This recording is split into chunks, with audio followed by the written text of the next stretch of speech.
சுவாமி Dayananda matric மேல்நிலைப் பள்ளியின் சார்பாக இன்றைய தினம் நன்னாளாக அமைய இறைவனை பிரார்த்தித்துக் கொண்டு இன்று ஷார்வரி வருடம் உத்தராயணம் வசந்த ருத்து ரிஷப மாதம் கிருஷ்ணபக்ஷம் சப்தமி திதி மக நட்சத்திரம் சுக்கரவாசரம். இன்று அபாமார்ஜுன ஸ்தோத்திரத்தில் 40வது ஸ்லோகத்தை காணலாம். ஸ்லோகம்: பஞ்ச பஞ்ச நிநாதேன துஷ்டான்யஸ்யார்த்தி நாசனம் ரிக்யஜு சாம ரூபாபிஹி வாக்பிர் வாமன ரூபத்ருக்கு என்பது ஸ்லோகம். பஞ்ச என்றால் போக்கு, உடைத்து எரி என்று பொருள். பஞ்ச பஞ்ச நிநாதேன துஷ்டான்யஸ்யார்த்தி நாசனம், என்னுடைய கஷ்டங்கள் அனைத்தையும் தூள் தூளாக நொறுக்கி தூக்கி எறிவீராக.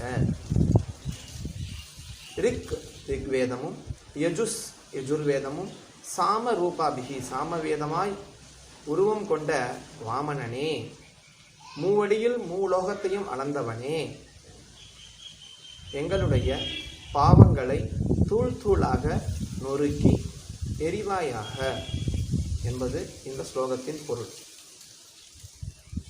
வாமனமூர்த்தியை நாம் தியானித்தால் நம்முடைய சோகங்கள், கஷ்டங்கள், பிணி பீடைகள் அனைத்தும் தூள் தூளாக நொறுங்கிவிடும் என்பதாக இந்த ஸ்லோகம் விளக்குகிறது.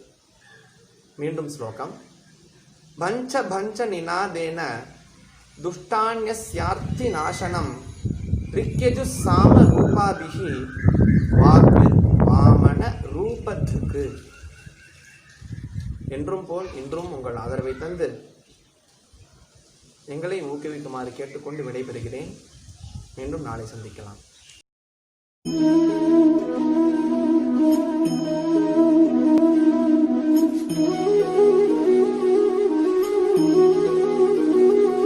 அனைவருக்கும் வணக்கம். ஸ்ரீ குருபியோ நமஹ. ஆகம் காவடி சிந்து, தாளம் ஆதி. இயற்றியவர் பாபநாசம் சிவன். பாடலின் பெயர் பழனி ஷண்முக வேலுண்டு.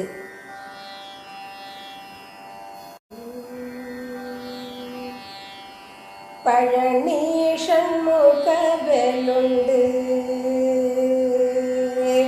பழனி ஷண்முக வேலுண்டு, நமக்கென்னாலும் பழனி ஷண்முக வேலுண்டு, நமக்கென்னாலும் பழனி ஷண்முக வேலுண்டு, நமக்கென்னாலும் பழனி ஷண்முக வேலுண்டு, நமக்கென்னாலும் பழனி ஷண்முக வேலுண்டு, நமக்கென்னாலும் பழனி ஷண்முக வேலுண்டு. பாக்யமிகவே தந்து பரகதியை கொடுக்கும், பாக்யமிகவே தந்து பரகதியை கொடுக்கும், பாக்யமிகவே தந்து பரகதியை கொடுக்கும், பக்தர்கள் சித்தர்கள் நித்தம் வைத்துமை தத்வாதீத முக்தியை வேண்டும், பக்தர்கள் சித்தர்கள் நித்தம் வைத்துமை தத்வாதீத முக்தியை வேண்டும். சோலை மலையில் வாசனா குன்று தோறும், சோலை மலையில் வாசனா குன்று தோறும், சோலை மலையில் வாசனா குன்று தோறும், சோலை மலையில் வாசனா குன்று தோறும், சோலை மலையில் வாசனா குன்று தோறும், தொண்டர் கருளும் நேசனா. சூரசம்ஹார வேலன் ஞான பண்டித சீலன், சூர சம்ஹார வேலன் ஞான பண்டித சீலன் துந்துபி முந்துரு அந்தரவானவர் சந்த காலமும் வந்தனை செய்திடும் துந்துபி முந்துரு அந்தரவானவர் சந்த காலமும் வந்தனை செய்திடும் பழனி ஷண்முக வேலுண்டு நமக்கென்னாலும் பழனி ஷண்முக வேலுண்டு நமக்கென்னாலும் பழனி ஷண்முக வேலுண்டு பழனி ஷண்முக வேலுண்டு.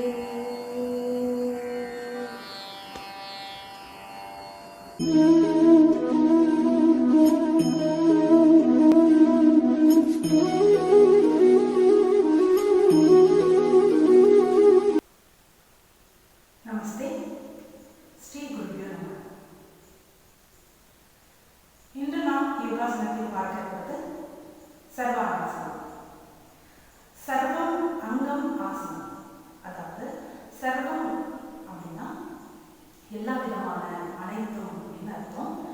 அங்கம் அப்படின்னா உடல் உறுப்பு, உடல் இருக்கக்கூடிய எல்லா விதமான உறுப்புகளும். ஆசனம் அப்படின்னா நிலை அப்படின்னு அர்த்தம். அதாவது உடலில் இருக்கக்கூடிய எல்லா விதமான உடல் உறுப்புகளையும் ஒரு நன்கு செயல்படுறதுக்கு இந்த சர்வாங்காசனம் ரொம்பவே உதவியா இருக்கு. இந்த சர்வாங்காசனம் ஒன்று நம்ம கற்றுக்கிட்டாலே போதுமானது. நம்ம உடம்புல இருக்கக்கூடிய எல்லா விதமான உறுப்புகளுமே நன்கு செயல்பட்டு எந்த விதமான வியாதிகளுமே நமக்கு வராம ரொம்பவே பாதுகாப்பாக வச்சுக்கிறதுக்கு இந்த சர்வாங்காசனம் ரொம்பவே உதவி செய்யுது. சர்வாங்காசனம் நம்ம தொடர்ந்து செய்யும்போது நம்மளுடைய நார்மலி சர்வாங்காசனம் செய்யும்போது நம்மளுடைய பிளட் சர்க்குலேஷன், அதாவது அதிகப்படியான பிளட் வந்துட்டு நம்முடைய கழுத்து பகுதிக்கு வருதுனால தைராய்டு சம்பந்தப்பட்ட பிரச்சனைகளை போகக்கூடியதா இருக்கு. இப்போ இருக்கிற ஜென்ரேஷன்ல நம்ம தைராய்டு ப்ராப்ளம் சொல்றது வந்துட்டு அதிகமாக எல்லாருக்குமே இருக்கு. லேடிஸ் தான் அதிகமாக இருந்தது, இப்போ ஜென்ஸுக்குமே அதிகமாக வந்துருச்சு. ஸோ எந்த விதமான தைராய்டாக இருந்தாலுமே இந்த சர்வாங்காசனம் ரெகுலராக ப்ராக்டிஸ் பண்ணும்போது இந்த தைராய்டு சுரபியை நன்கு கரெக்டான ஒரு லெவலில் சுரக்க வச்சு அது இந்த தைராய்டை வந்து நமக்கு வந்து கொஞ்சம் ஹெல்ப்ஃபுல்லாக இருக்கிறதுக்கு இது வந்து ரொம்ப உதவி செய்யுது. அது மட்டும் இல்லை, சர்வாங்காசனம் நம்ம தொடர்ந்து செஞ்சுட்டு வந்தோம் அப்படின்னா கிட்னி சம்மந்தப்பட்ட பிரச்சனைகளை போகக்கூடியதாக இருக்குது. சர்வாங்காசனம் நம்ம செய்யறதுனால நிறைய விதமான நன்மைகள் நம்ம உடம்புக்கு வருது. உடலில் எந்த விதமான உறுப்புகளில் எந்த உறுப்புகளில் உங்களுக்கு வந்து பிரச்சனை இருக்குதோ அதை வந்து ஆட்டோமேட்டிக்காக வந்து சரி செய்யக்கூடியதாக அந்த சர்வாங்காசனம் இருக்குது.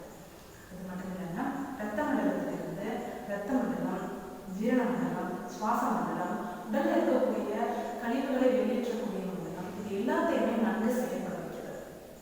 சர்வாங்காசனம் நார்மலே செய்யும்போது உடல் எடை வந்து நான் ரொம்ப அதிகமாக இருக்கேன், நான் வந்து என்னுடைய வந்து வெயிட்டை வந்து வெயிட் லாஸ் பண்ணிக்கணும் அப்படின்னு நினைக்கிறவங்க வந்துட்டு சர்வாங்காசனம் செய்யும்போது உடல் எடை குறைக்கக்கூடியதாக இருக்குது. அது மட்டும் இல்லாமல் நான் வந்து ரொம்ப லீனாக இருக்கேன், நான் என்ன சாப்பிட்டாலும் உடல் எடை வந்து அதிகரிக்க மாட்டேது அப்படின்றவங்களும் நம்ம வந்து சர்வாங்காசனம் செய்யும்போது உடல் எடை தகுந்தபடி அதிகரிக்க முடியுது. அதாவது உடலுக்கு ஏற்ற மாதிரி இந்த சர்வாங்காசனம் உடலுக்கு என்ன தேவையோ அதை ஏற்படுத்தி கொடுக்கறதா இருக்கு. இப்போ சர்வாங்காசனம் எப்படி செய்யுது அப்படிங்கிறத பார்க்கலாம். இப்போ ஸ்ரீநிதி வந்துட்டு உங்களுக்கு இந்த சர்வாங்காசனம் எப்படி செய்யுது அப்படிங்கிறத செஞ்சு காமிப்பாங்க. சர்வாங்காசனம் எப்படி செய்யணும், அது வந்து எப்படிலாம் செய்யணும் அப்படிலாம் பார்த்தோம். இதை யாரெல்லாம் செய்யக்கூடாதுன்ற ஒரு லிஸ்ட் ஒன்று இருக்கு. அப்படி என்ன அப்படின்னா, உயர் ரத்த அழுத்தம் இருக்கிறவங்க இந்த ஆசனத்தை பழகுறது கொஞ்சம் வேண்டாம். ஏன்னா அவங்க தலைக்கு அதிக நேரம் பிளட் சர்க்குலேஷன் வரும்போது அவங்களுக்கு மயக்கம் ஏற்படலாம். அதே மாதிரி பெண்கள் வந்து பீரியட்ஸ் டைப்ல இந்த ஆசனம் செய்யக்கூடாது. இந்த ஆசனம் செஞ்சுட்டு இருக்கும்போது உங்களுடைய உமிழ்நீர், அதாவது எச்சில் முழுங்கக்கூடாது, அது தவறு.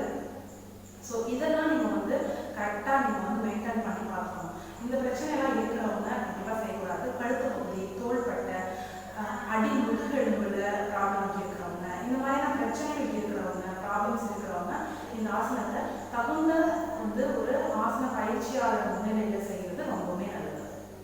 நன்றி. மீண்டும் நாளை வேறு ஒரு ஆசனத்தை சந்திப்போம். நன்றி. ஃபினிஷ்ட். இப்போ பொறுமையாக உங்களுடைய மேட்டில் நிதானமாக படுத்துக்கணும். கால்களை நீட்டி அமைதியாக படுத்துக்கணும். நீங்கள் நார்மலி செய்யும் பொழுது, நீங்கள் யோகா பழகும் பொழுது கொஞ்சம் நிதானமாக பொறுமையாக கவனத்தோடு செய்வது ரொம்பவே நல்லது. இப்போ கண்களை முடிய ஒரு மூச்சு எடுக்கணும்.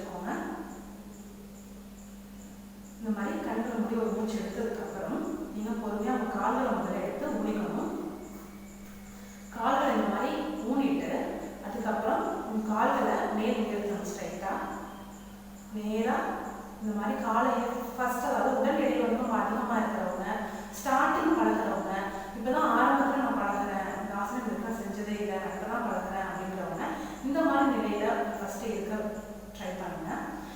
அதுக்கப்புறம் பொறுமையாக நீங்கள் என்ன பண்ணலாம், உங்களுடைய கைகளுடைய சப்போர்ட்டோட உங்கள் கைகளை இடுப்பை பிடிச்சிட்டு பொறுமையாக உங்களுடைய இடுப்பை மேல் உயர்த்தணும்.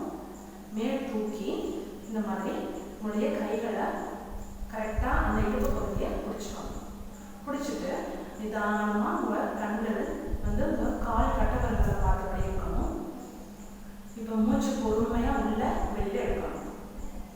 இந்த மாதிரி நீங்கள் சர்வாங்காசனம் செய்யும்போது நம்மளோட பிளட் சர்க்குலேஷன் நிறைய வந்துட்டு நம்முடைய கழுத்து பகுதிக்கு அதிகமாக இறங்குறதுனால நமக்கு முகம் சம்மந்தப்பட்ட பிரச்சனை, தோல் சம்மந்தப்பட்ட ப்ராப்ளம், தோல் ரொம்ப சுருக்கமாக இருக்குது எனக்கு, என்னால் வந்துட்டு அந்த தோல் சம்மந்தப்பட்ட ப்ராப்ளமாக இருந்தாலும் சரி, முகம் வந்து ஒரு பிம்பிள்ஸு, பருக்கள், குழிகள் எதுவாக இருந்தாலும் சரி போகக்கூடியதாக இருக்குது. அது மட்டும் இல்லாமல் நிறைய விதமான பிளட் சர்க்குலேஷன் வந்துட்டு நம்மளுடைய தலைப்பகுதிக்கு அதிகமாக வரதுனால முடி சம்மந்தப்பட்ட பிரச்சனைகளையும் போகக்கூடியதாக இருக்குது. முடி உதிர்றது, முடி வந்து பொடுகு ஜாஸ்தி இருக்குது, இந்த மாதிரி முடி சம்மந்தப்பட்ட பிரச்சனைகள் எதுவாக இருந்தாலும் போகக்கூடியதாக இருக்குது.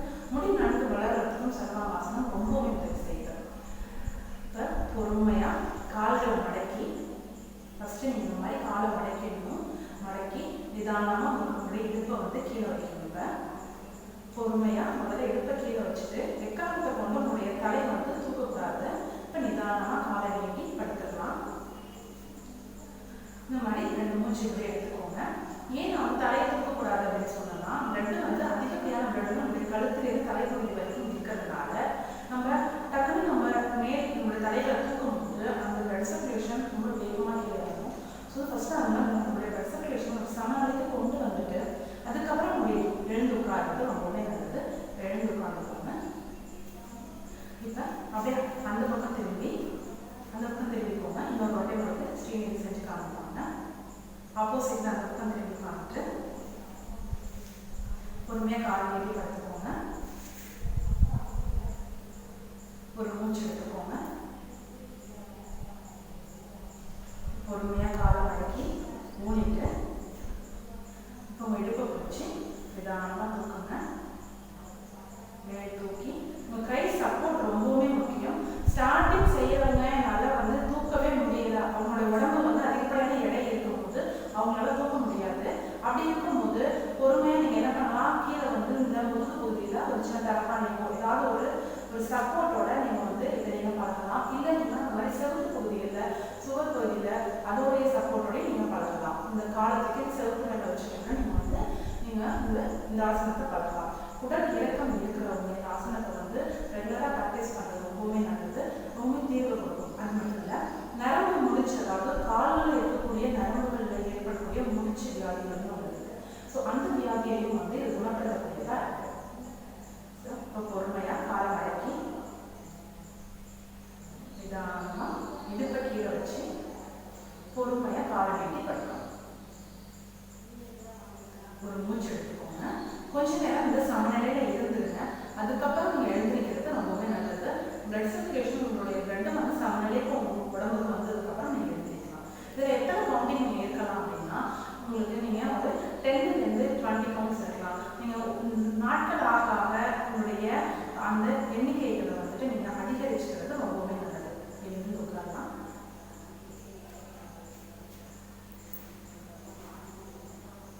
இந்த மாதிரி நம்ம வந்து ரெகுலராக ப்ராக்டிஸ் பண்ணுறது ரொம்பவே நல்லது. சர்வாங்காசனம் எப்படி செய்யணும், அது வந்து எப்படிலாம் செய்யணும் அப்படிலாம் பார்த்தோம். இதை யாரெல்லாம் செய்யக்கூடாதுன்ற ஒரு லிஸ்ட் ஒன்று இருக்குது. அப்படி என்ன அப்படின்னா, உயர் ரத்த அழுத்தம் இருக்கிறவங்க இந்த ஆசனத்தை பழகுறது கொஞ்சம் வேண்டாம். ஏன்னா அவங்க தலைக்கு அதிகமான பிளட் சர்க்குலேஷன் வரும்போது அவங்களுக்கு மயக்கம் ஏற்படலாம்.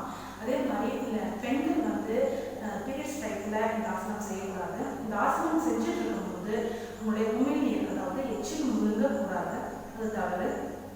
ஸோ இதெல்லாம் நீங்கள் வந்து கரெக்டாக நீங்கள் வந்து மெயின்டைன் பண்ணி பார்க்கணும். இந்த பிரச்சனைலாம் இருக்கிறவங்க கண்டிப்பாக செய்யக்கூடாது. கழுத்து பகுதி, தோள்பட்டை, அடி முதுகெலும்புல ப்ராப்ளம்ஸ் இருக்கிறவங்க, இந்த மாதிரியான பிரச்சனைகள் இருக்கிறவங்க, ப்ராப்ளம்ஸ் இருக்கிறவங்க இந்த ஆசனத்தை தகுந்த வந்து ஒரு ஆசன பயிற்சியாளர் முன்னிலையில் செய்கிறது ரொம்பவே நல்லது. நன்றி. மீண்டும் நாளை வேறு ஒரு ஆசனம்